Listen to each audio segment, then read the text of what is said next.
I know I've got my normal announcement to read to members of the Planning Committee. Can I remind everyone present that this meeting will be broadcast live via the internet and the record is archived for future viewing. So this is a live meeting in the public domain. Can I first of all ask for apologies for tonight? I think we're more or less full. I think Anthony is coming. I haven't received, he told me he wasn't going to come to the site visits, but I think everybody's here, aren't they? To receive declarations of interest under the Council's Code of Conduct. Oh, first of all, minutes. Before I do say anything about the minutes or ask you to comment on the minutes, can I just ask committee's indulgence about agenda item number 5, which has been included in the agenda by error. It should have been circulated to members of the Planning Committee outside the committee process as per the Cabinet decision, as there's been an undertaking agreed with the Wales Audit Office as a result of the corporate assessment that for information reports would no longer be added to agendas. With your indulgence, we'll remove agenda item 5. Yes, certainly.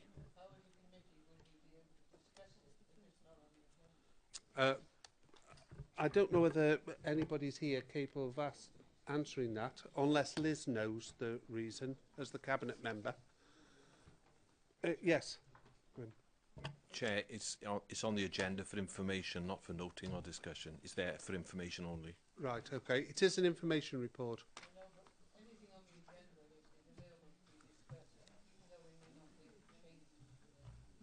Yeah. It. It's up to the committee. It's obviously you asking the committee whether they're happy to, if there's a vote. Yeah. With this report, what I'm asking that we remove it from this agenda, and if you want to raise that as a principle with the leader or with the executive officer, then please do so. But for this meeting, we just want to remove the revision of Planning Policy Wales. Okay, members happy with that? Yep. Okay, thank you. Do you want to take a vote? Because I could hear people saying they're not happy. Councillor James's concern. We've got an agenda item, and for some strange reason, we seem to be withdrawing it without the opportunity I have said in the preamble, Councillor Franks, that it was put on there in error. So it's not an agenda item. It shouldn't have been there in the first place. So if you look at it, it's an error and shouldn't be there, then that question should go out of your mind. Okay? Yes. I mean, could we ask for it to be included in the next item, or is it sacrosanct that we can't? No, I think that. I think that what it says in the statement is that these information reports should not be coming to any planning committee or any scrutiny committee. They should come to you personally. If you want to raise it as an agenda item, then you do so through the normal channels. John. I was just thinking, Chair, that it should be treated as any other sort of source of information that we get.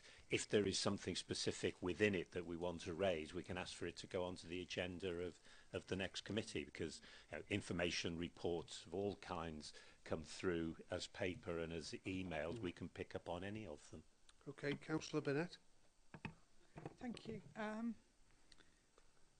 Within the corporate assessment, there was discussion over the number of reports for information going to the various committees and taking up committee time when there were much more pressing matters to be considered by those committees. It was therefore decided, and you would have seen in the latest forward work plan, that there are some items which go to scrutiny, some which go to Cabinet and are then circulated to all members for information, so that everybody gets that information. Obviously, members of committees are able to call in matters for consideration. This agenda item actually was heard at Cabinet. All members would have seen it, and it was purely to do with a consultation response to a change in the Planning Policy Wales chapter on the historic environment. It was a very interesting response, but it's actually already been submitted to Welsh Government. So this is actually a perfect item for that topic, in terms of unless Planning Committee wanted to specifically call it in to discuss it, call it in for consideration, then actually this item was for noting. It was for information purposes only. Right. Happy with that now? Jeff. Councillor Jeff James.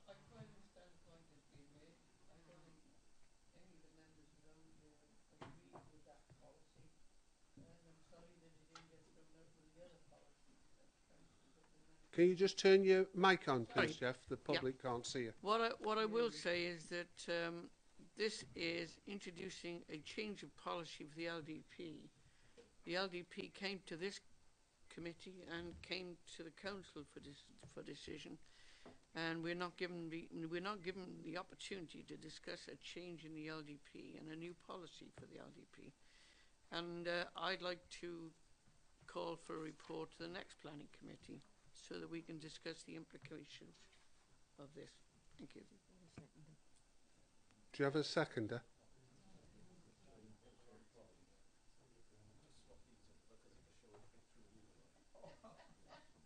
Yeah, not as the public will object.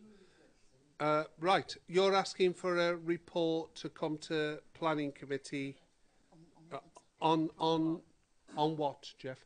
On this specific, because this is a change of policy as it relates to this.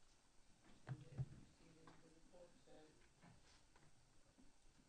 based on the accommodation assessment. And if you read on page 2, Yeah. it says, at the LDP hearing session on March 22nd, the inspector was advised that a new GT... Are you looking at the wrong report, Jeff? Sorry? You're looking at the wrong report. What am I looking at then? You should be looking at agenda item 5. That's the revision of planning policy Wales. We're doing. Yeah, It's the I see. Policy Wales. yeah. Historic And as the cabinet member has said, we've already responded to it. It's gone back to Welsh Assembly Government. Sorry, Chairman. Yeah, this My this mistake. what we're asking you to do. That a copy of the report be circulated to all members of the planning committee for information. And you've got the information. Okay. Happy that we skip agenda item 5. Okay. Thank you. Right. Now I've dealt with that. Minutes to the last meeting. Does anybody want to move? Councillor Gwyn Roberts. Thank you, Chair. Can I have clarification on page 138 in the minutes of the last meeting? It was resolved that the matter about enforcement action on Turner House be deferred for further discussion and progress be reported to the next committee of the meeting. Next meeting is committee, but it's not on the agenda. Oh. Is that a slip up or? Yeah, Chair, sorry, it's to do with the, I think it's only been either 3 or 4 weeks since the last committee. We have about 2 weeks beforehand that the reports have to be finalised, so there wouldn't have been very much to report in a written report. I'm happy to give a verbal update now and with a further report to follow in writing next month.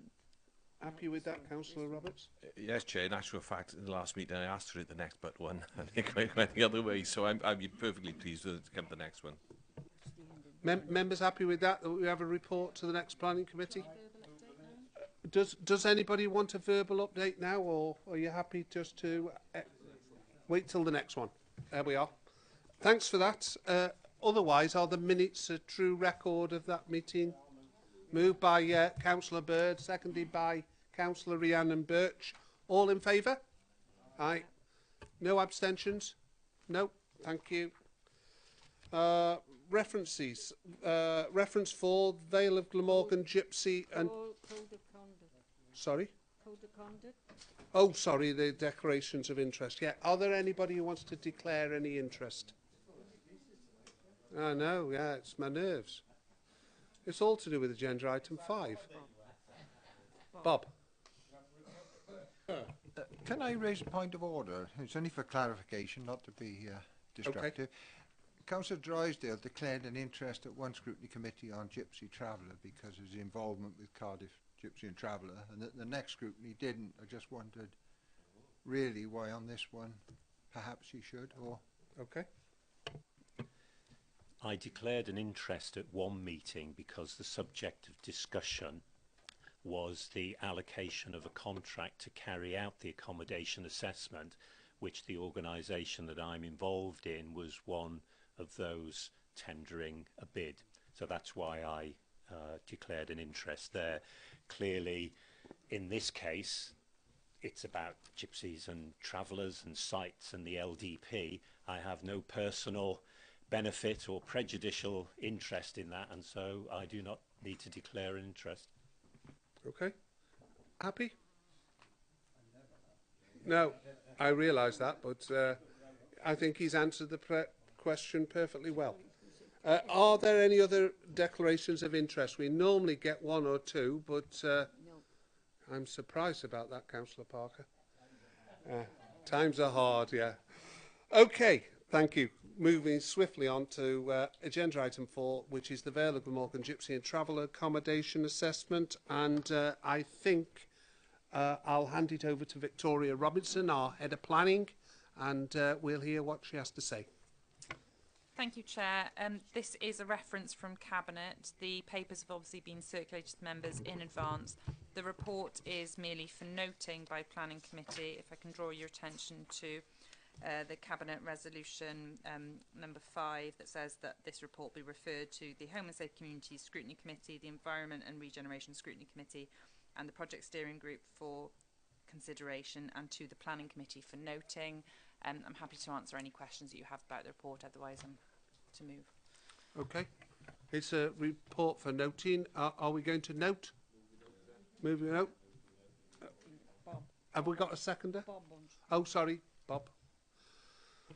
Thank you, Chair. I mean, I take aboard what Victoria's saying on noting. However, and I'm not going to bore everybody with the same talk that I gave at 2 scrutiny committees, but I do, and I think I should draw the attention to members of this committee, the sort of background on this one, because I do think it causes concern, and that is that the Hayes Road site went into the LDP as a candidate site and was dismissed by the planning inspector on the grounds that it was unsafe because it's on a C2 floodplain, not just the entrance but part of the site.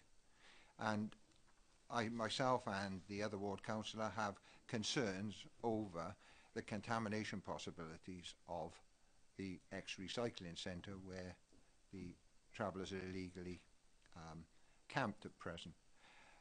It's nothing to do with the Gypsy Traveller question, it's just really a question of having been deemed by Welsh Government, NRW and the planning inspector that the site is unsuitable for any form of residential.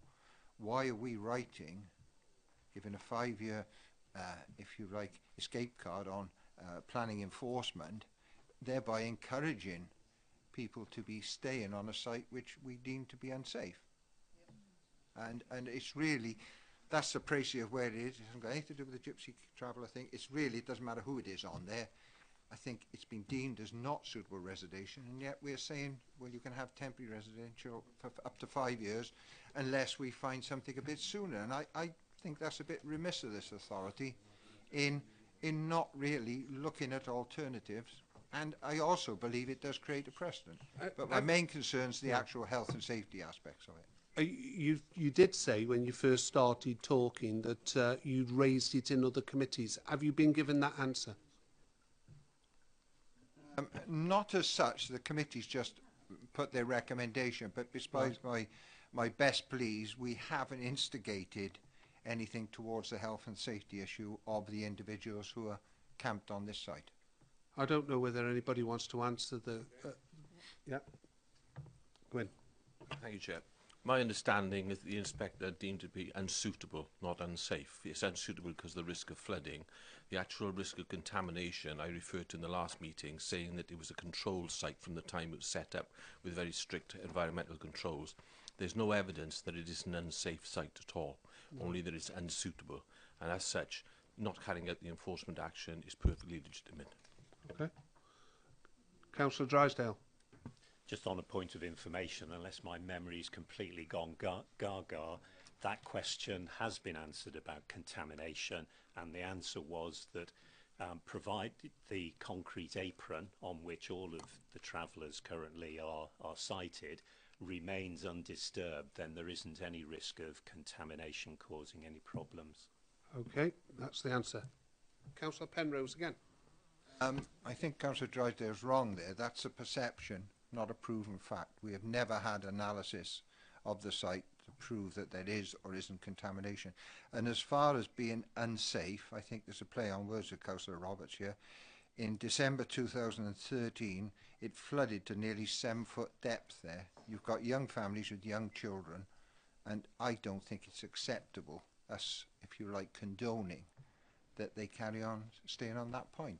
I think it is an obligation to us to look at alternative locations and accommodation for them in the very near future. Okay, I think Councillor James was first with his hands. Thank you, Chairman. I'm looking at page 3, paragraph 14, and I'm slightly concerned. I take the point about whether the site is safe, whether it be through contamination or whether the potential to flood. But I'm concerned with the paragraph 14, which talks about the fact that during the discussions, the occupants made it clear that they would not live in a gypsy traveller site that met the requirements of the Welsh Government guidance designing gypsy and traveller sites. Their requirement is for a piece of land that they can self-manage and self-design. That being the case, the chances of them leaving within 5 years are slight to nothing. And if the council is saying that they wish to take no enforcement for 5 years, I suggest that in 5 years' time we'll be in the same place we are now, because it's quite clear that they've laid down what their desire is, and that is not an approved site, but their own self-managed and self-designed piece of land. And clearly the implications of that for planning, the allocation of available land, I think the council, in saying that then do nothing for 5 years, is actually not helpful to the community, and it's not helpful to the people who live on this site for the reasons given. And I think that we should really review that decision not to take any enforcement. I can understand that the reason not to take immediate enforcement, but I think 5 years will just mean that this will be reconsidered in 5 years again. I think we're just missing the point here. These people don't want to move to an approved site. Okay. And that worries me. It means that they have no intention of moving from the existing site, which we've all agreed is not suitable for them. Right. So I'm really concerned about that, Chairman, and I think we ought to really seek assurances that recommendation of not taking any enforcement action needs to be reconsidered in the light of that. Okay, it is a report for noting, but I'll still have a debate. It's Councillor Parker next. Jeff, you're on. Thank you, Chair. The stables at Bonwellston, yeah, it is working. Stables at Bonwellston, I note that the site is unoccupied, and one clarification. At the appeal, there were a considerable number of very important considerations put by way of condition. Clearly, it can't be occupied until they're all satisfied, which was a small permanent building, a percolation test for the drainage sites, and all of that. So, by including it in it, at the moment, it physically couldn't be used. Do we have a problem with that, or is my concern not really that important? A concern, yeah. Councillor Burnett. Thank you, Chair. I think we started off this item with the statement that we weren't going to go back over everything that went over in, I think, about 5 hours of scrutiny on this topic. Certainly 3.5 hours in one scrutiny, and I think just as long in the second one that it was sent to for consideration. The presence of a huge range of officers at those scrutiny committees who were able to discuss this item in great depth, resulting in a recommendation from one of the scrutiny committees that officers be congratulated on the depth of their knowledge, their professionalism, and the way in which they presented the information that gave the scrutiny committee confidence. And both scrutiny committees were happy with the report. We then come to a committee where the item is for noting and decide to reopen all those discussions. I don't think it's helpful. I think we're getting some inaccurate comments. This site was not judged as unsound by NRW. And we actually have the papers for that. The comment was to do with the application for allotments. But in terms of its allocation, NRW did not object. So I actually would think that it is appropriate to move we note, because we have already gone through this for 6 hours, and otherwise we might as well go and dig out the agenda, the minutes of the two scrutiny committees, and we can just rerun those. Well, it's already been moved by Councillor Gwyn Roberts that we note, and now you're seconding it. I will take Councillor Franks, and then I'm going to put it to the vote. Okay, I'll give Nick Hodges the opportunity. I'm taking no more speakers after that. That's it. Chris Franks. Thank you, Chair. As you frequently remind me, I'm a new boy in planning, so forgive me if I ask an innocent question. I don't quite understand why the question of enforcement didn't come to this committee as the key committee rather than go to the Cabinet.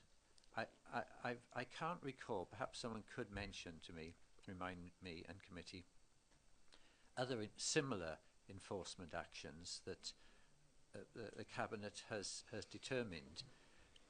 I would have thought that really we should be the first to consider, and then, if we choose to, pass it on to others. I do find that strange. And the other innocent question is,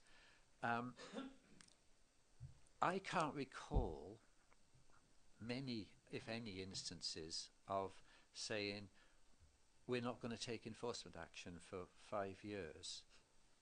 Is this a usual thing that we do, or is this most irregular? Well, we've got the enforcement officer here, so she could be able to answer that. We have delegated authority as officers via the operational manager to decide that it's not expedient to take enforcement action, which is why the planning committee doesn't determine cases where we consider it not expedient to pursue enforcement action when there is a breach of planning control. It was taken, the decision to include that matter in with all the other matters that related to how we deal with the Hayes Road travellers, how we deal with the Hayes Road allocation in the light of the inspector's decision, and how we go forward with how gypsy and traveller accommodation are dealt with in the LDP. And that was a decision that was rightly made by Cabinet. So the reason for it not coming to the committee was because we normally deal with those matters under delegated powers, and it was part of that Cabinet report because it was part and parcel of the wider issues relating to policy matters, the LDP, and the gypsy and traveller assessment, which is obviously our housing colleagues' responsibility to provide. Does that help in answering your question? Well, it's interesting, but we're talking about the LDP, and I can see that goes to Cabinet, but we're now talking about enforcement action, and I don't see how the Cabinet really has got the role to conduct such business. You know, that's why we have a planning committee to determine whether there's unauthorised action and what to take. So, you know, I'm grateful for your answer, but I'm even less comfortable than when I asked the question. Okay, thank you for that. Councillor Nick Hodges. Thank you, Chairman. The title of the reference is Vale, Glamorgan Gypsy and Traveller Accommodation Assessment. Yep. And then, of course, there's this large report full of statistics and everything else. But then, quite rightly, following on from Councillor James, my mind is taken to the same point, point 14, that says a Thai pub went in, quite rightly, and the occupants made it very clear they would not live on a Gypsy and Traveller site. So, there's two questions here. Number one, we are duty bound, and quite rightly, as a council, to provide proper and legitimate Gypsy and Traveller accommodation for other people, because these are unwilling. So my question is really, why are we giving 5 years grace to people who have no intention of moving into any site that we are duty bound to provide? So where are we going with this? And secondly, in the actual Cabinet meeting, the recommendations, a question, it says that the letter will be provided to them saying that no actions will be taken for 5 years, etc. Okay. Has that letter gone? Can I ask you a question? You can. Okay then, we'll see if you can answer it then. At the Cabinet meeting on the 6th of June, this was discussed in Cabinet. Your right then is to call this paper in and question what you're questioning tonight. Have you called it in? Oh, right. Yeah, sorry. Yeah, it is for noting. Yeah. Yeah, so you've had the opportunity, I've asked you, you've had the opportunity to call it in so you can ask those questions, but you haven't. Well, the report's for noting, it's not for questioning.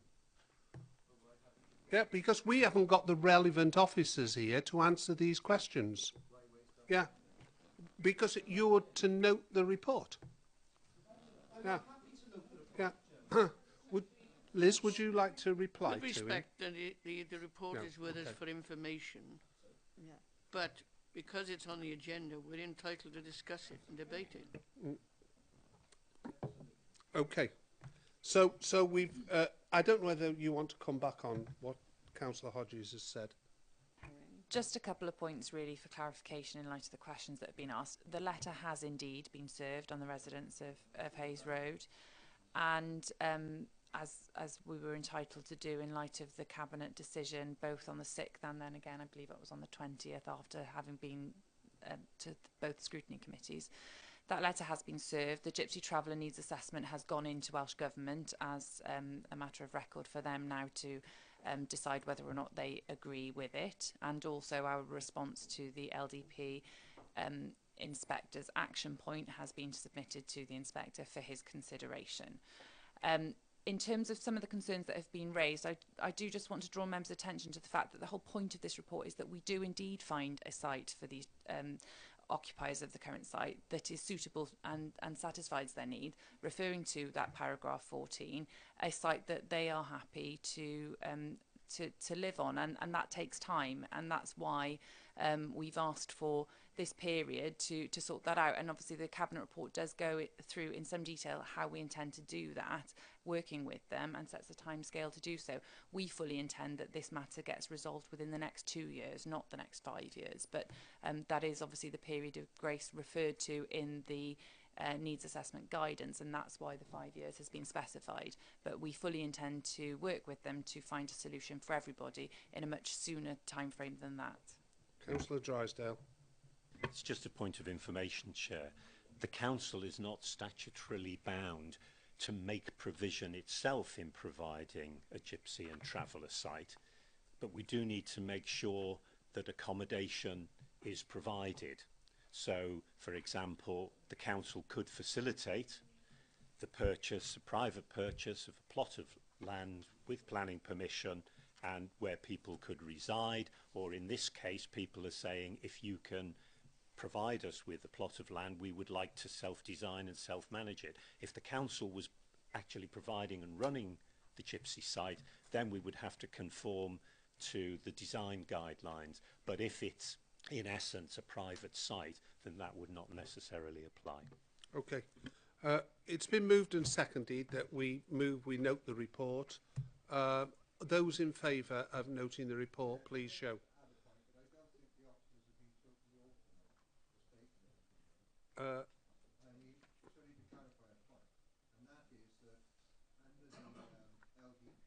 Somebody's got a light on somewhere. Yeah, somebody's got a light on. Anybody Okay, got- now. Yeah. Okay. Isn't it true that under paragraph 146 of the Gypsy Traveller Accommodation Assessment Guidelines by Welsh Government, this is a way of us sidestepping, by giving this letter of 5 years, sidestepping the fact that we do not have a candidate Gypsy and Traveller site, and it's just one of convenience to the soundness of the LDP. I don't know that. Do you want to answer that? The problem is we haven't got the right officers here. You're The section of the Gypsy and Traveller accommodation guidance, accommodation assessment guidance at paragraph 146 said, for the purposes of the assessment only, if the occupiers of a site are provided with assurance that no planning enforcement action will be pursued within 5 years, then their needs can be considered as having effectively been met. But Welsh government guidance on Gypsy and Travellers planning guidance suggests that we not only have to meet the requirements in the Gypsy and Traveller assessment period, but we also have to meet the needs of Gypsy travellers over the whole of our development plan period, which obviously goes beyond the 5 years. So we're not, in effect, sidestepping our requirement to meet their needs, because we know that after the period of 5 years, if we did nothing, they would then come into the next assessment as being in need. And the inspector has said that, you know, he will not be satisfied with us providing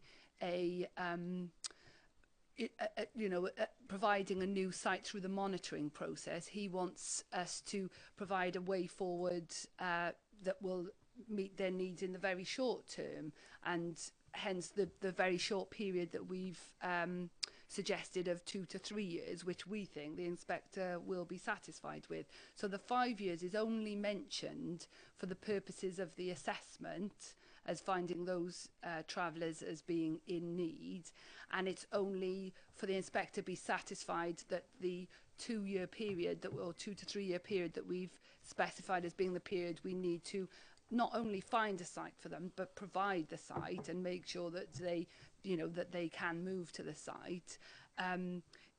That's, you know, we're proposing to do that within the shorter 2 to 3 years. Okay, thank you. Councillor Brooks.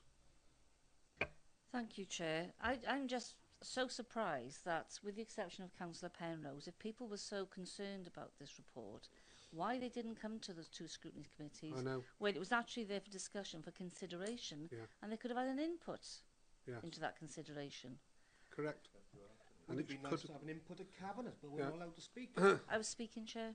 Yeah. And in that case, you know, I move that we move to the vote. Yeah, thank you. Right, it's been moved and seconded. We note the report. Those in favour, please show.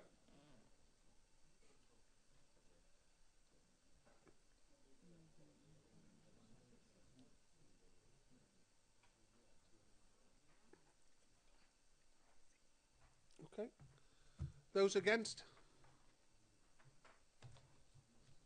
5. Any abstentions? I don't think there were. Okay, that's clearly carried. Thank you. We note the report. Right. Report of the Managing Director. This is site inspections. Anything to add, Victoria? Nothing to add, Chair. Thank you. Move we note? Yeah. All happy? Thank you. 7, building regulation applications. Control matters determined by the director and his delegated powers, which is on page 1. Anything to note, please, Victor? There are nothing to add. Move we note. Yeah. Thank you. Planning applications on agenda item 8, determined by the director and his delegated powers, on page 7.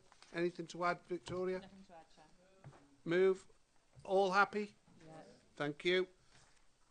Agenda item 9, appeals, which is on page 23. Well, we've got the right officer here, so anything to add? Nothing to add, Chair, other than our disappointment at losing 2 appeals this month. Oh, there we are. We've lost 2 appeals, so 50-50, yeah. We'll have to improve on that. Yeah. Okay. Move we note the report. All happy? Yeah. Excellent, thank you. On agenda item 10, we've got trees and the little I, the delegated list, on page 29. Move. All happy? Yeah, thank you. And then we get on to the proper planning applications. Shall we deal with Eston Barn, which was subject to a site visit today, and I know there's late representations on it. So would you lead us through the report, please? Thank you, Chair. If I can just draw members' attention firstly to the late representations. We have had comments there from the neighbour who was also present at the site visit this morning, outlining concerns, some of which relate to the application itself, but a number of which relate to other matters in terms of use and development occurring at the site, which is a matter of separate enforcement investigation and is not really a matter for consideration as part of this planning application for the balconies. Also comments on behalf of the planning agent, on behalf of the applicant, addressing some of the concerns of the neighbour. And finally, comments from local member Councillor Williams, who is offering support to the neighbour in terms of their concerns in relation to the application. We've got up on the screen some photographs which I think are probably the most useful to have a look at. We did, obviously, a number of members were there on site today and saw it in the flesh. We're talking about 2 balconies, wooden timber balconies that have been erected on the site without the benefit of planning permission. Balcony 1, we can see in front of us, has also got a pergola area above it, which we are recommending through the conditions and also in the recommendation for enforcement action that be removed and that it's be scaled back to a much more simple structure, being the balcony itself and the railings around it. And then the other balcony, which is in the photograph now, you can see on the big screen with the steps leading up to it. On that balcony, there is I don't want to describe it, the screen above the doorway, and also a screen to the side which screens towards the neighbour. Again, we're recommending that those 2 items be removed as they're considered to be harmful, but that the main structure of the balcony with the railings around it are fine and are to be retained. There's a condition in terms of the privacy screen along what I think is the northern boundary of the balcony number 2, that if the applicant wishes to install a privacy screen to that balcony, then details should be submitted prior to its installation. We're not conditioning that a privacy screen be provided because we don't believe it to be necessary, and having been on site, obviously I did encourage members to have a look over the screen to see what you could see from that balcony in terms of the neighbour's garden. And because the neighbour's garden has got quite a high render wall around it, you can see very little from that balcony. So we don't feel that impacts of neighbour amenity and privacy would be prejudiced by removing that privacy screen. The screen itself is quite ugly and isn't in keeping in terms of the setting of the barn conversion, which is why we don't think it should be retained as it currently is. The only other thing I would add, I'm maybe preempting some discussion, but some concerns were raised on site in terms of the outside appearance of the balcony from the sort of private access drive that serves the site, and that there's currently a bit of a gap where the balcony is, And I'm suggesting that we might want to address that by adding a further condition to recommend details of a wall to be provided there to provide some more screening from that side. But I think I'll open it out for members if anyone's got anything to say. Yeah, I think it was subject to a site visit, and we trampled all the way through the gentleman's house and saw it from all different angles. There was mentioned to me with regard to the safety aspect to the balcony and whether it was safe. That is not a planning consideration. I don't know whether you want to address that, but well then, it's not a planning consideration, and we shouldn't be speaking about safety. Gwyn Roberts first, and then I'll take Councillor Parker and Jonathan. Okay. It's not on. Somebody else? Gwyn? Yeah. Oh, it is on. Sorry. You. It does work, but the light doesn't work. Oh. No, it's on. Okay. Okay. Sorry about that. I just want to move the officer's recommendation, particularly, but also the additional verbal condition Vicky's just given for people who weren't at the site meeting. If you look at page 31, top left photograph, that indicates particularly ugly part. It's not on the screen at the moment, just on the papers. You can see it on page 31. That really does look very untidy, and I would move officer's recommendation, including the additional one verbally given by Vicky. Okay, fine. We're moving over then. Councillor, I think it was Councillor Parker first, wasn't it? Yeah, thank you, Chair. It's a technical thing, but I think you ought to strengthen condition 2. Building regulations would be required, and in my view, that will require an alteration to the structure as it stands at the moment. So I think it should include details of the final proposal in respect of the alterations. And the other one I'd like to put on is actually the finish, because I think it would look far better if it was actually painted in a dark colour to harmonise more with the building and the colour of the doors.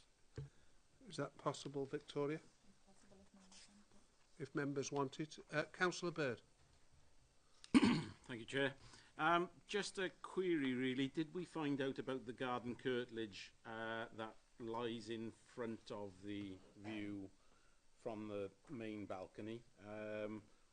There was some dubiety, yeah. Yes, yeah, and we were hopefully going to find out for I know the officer's got the answer to that.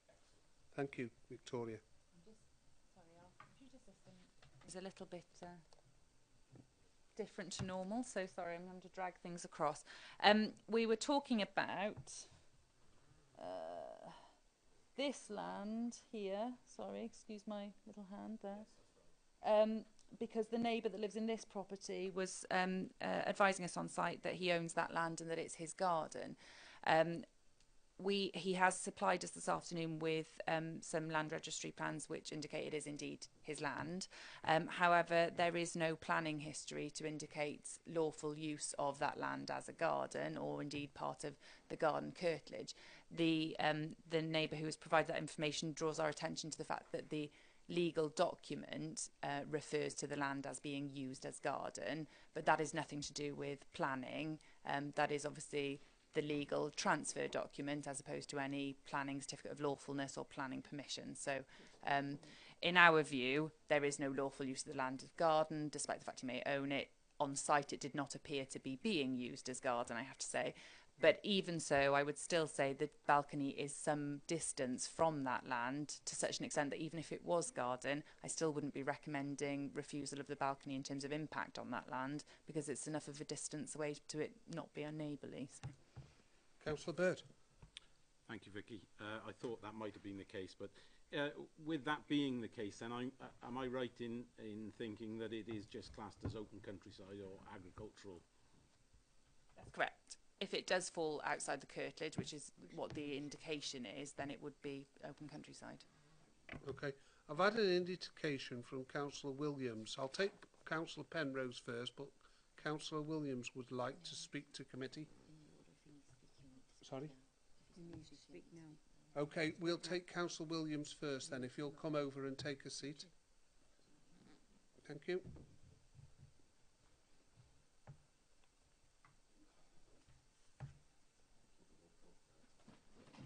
Yeah. Okay. Thank you, Chair.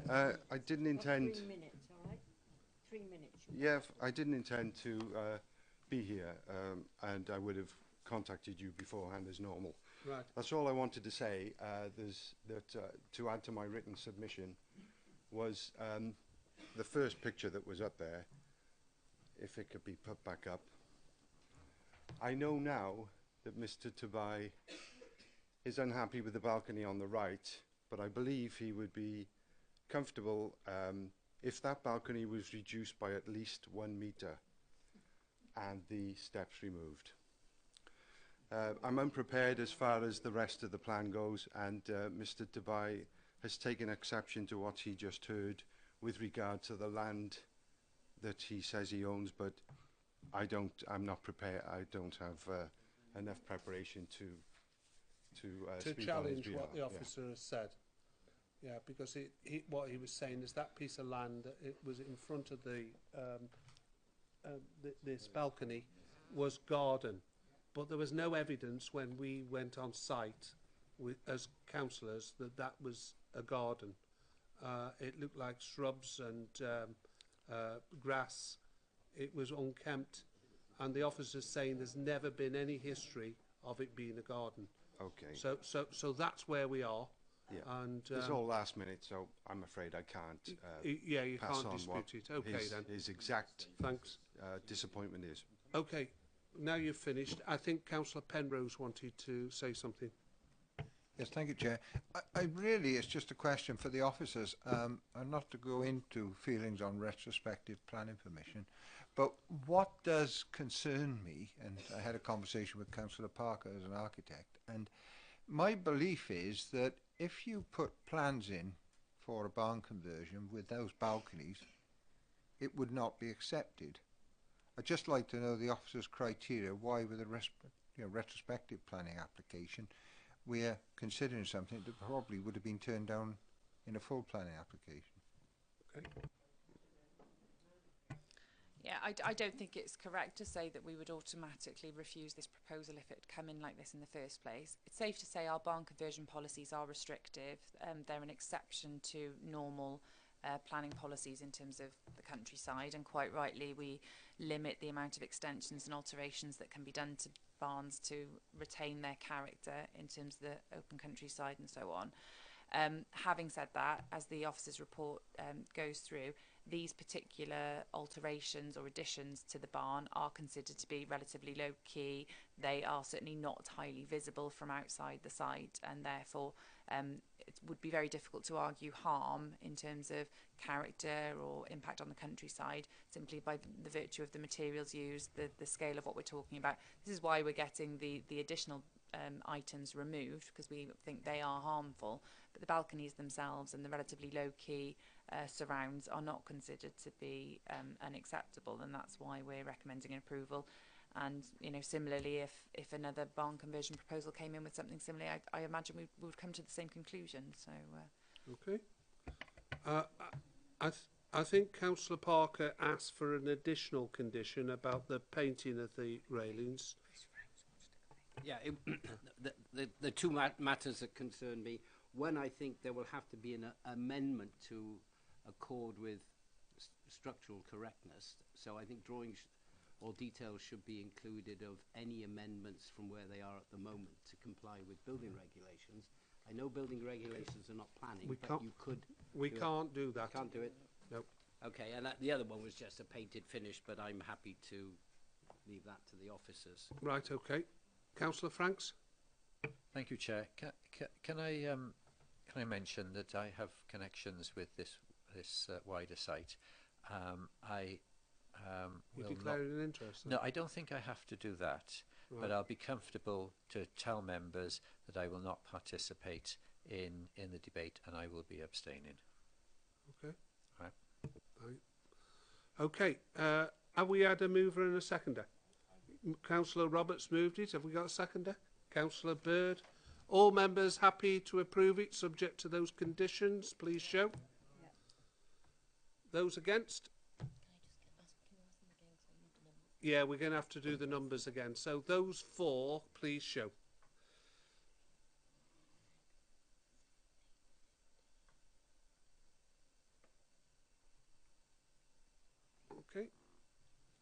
Those against? 1 against and 2 abstentions. Thank you. Clearly carried. Subject to a site visit today. This is on page 42, Overway, 12 Park Road, Penarth. I'll ask the officer if she wants to add anything to the report. I think it's quite self-evident. But anything to add? Thank you, Chair. Just to draw your attention to the late representations, there are Yeah. comments from the Highway Authority, which the officers clarified are already considered under the conditions. Comments from Penarth Town Council supporting the application, and comments from a neighbour supporting the application. Just to draw members' attention to the fact that this was before you a couple of months ago, the same site, the same application, but for a very different scheme, and officers were recommending refusal at that time. It was deferred for a site visit, which took place today, but in the interim period, officers have negotiated an amended scheme, which we are satisfied with, hence the recommendation now for approval this evening, subject to a number of conditions. It's quite a different scheme now, and in terms of impact on conservation area and so on, it's considered to be acceptable. Okay, I was going to ask for the local member if he wants to say something, which I'm sure he does, but I'm told by the legal officer, Maureen Kelly-Owen has asked to speak, and she has to have the right first. Oh, she got first, right? So Yeah. Can you turn your mic off then? Are you going to do it from there, Maureen, or are you happy to take a seat over there? Very happy to stand up. Don't watch me. Okay, she's going to do it from there. If you want to come, sit in my chair, Maureen. Oh, thank you. Go on. I want To to save you walking all over there. Thanks a lot. Okay, Sorry. Maureen's now chair. Thank you very much. Oh, shut up. Okay, seriously, thank you very, very much, Chairman, for giving me the opportunity to address the committee. I'll make it brief. I've written it down so that I won't forget anything. I won't keep you here all night, more than 3 minutes. I'm a former member of this committee rather, but more to the point, I'm a ward member for this ward, and I've got a long-standing, I think well-known concern for the quality of the built environment in this conservation area. I would say that I'm happy to support the present recommendations from the officer for approval based on what I consider to be a very thorough and detailed report.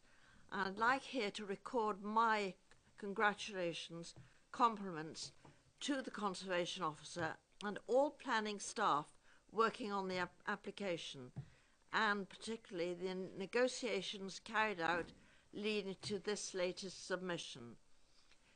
I'm sorry if I'm teaching you. I'm not teaching you. I'm lecturing you. As the granting authority, we have the ultimate and serious responsibility of ensuring that new work in the conservation area is an improvement or an enhancement, of the area, not only for ourselves but for future generations.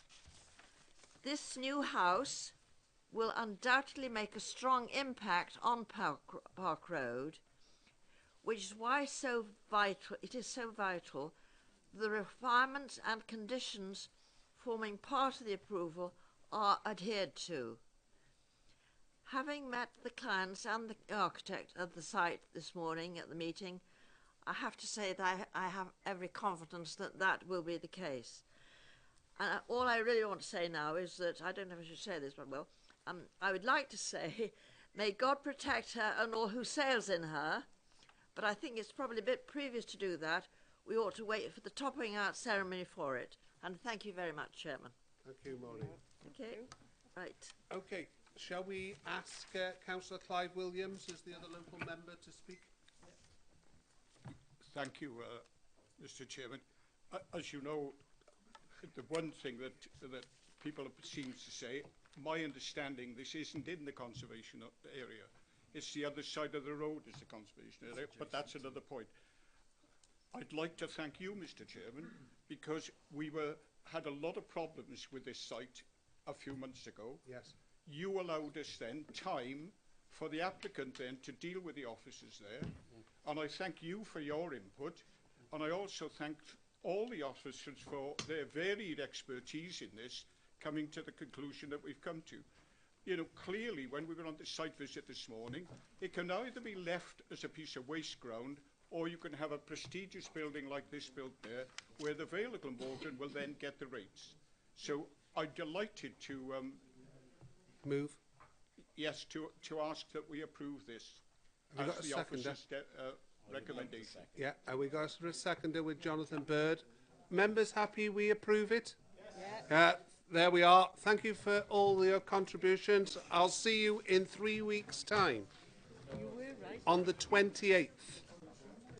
Thank you.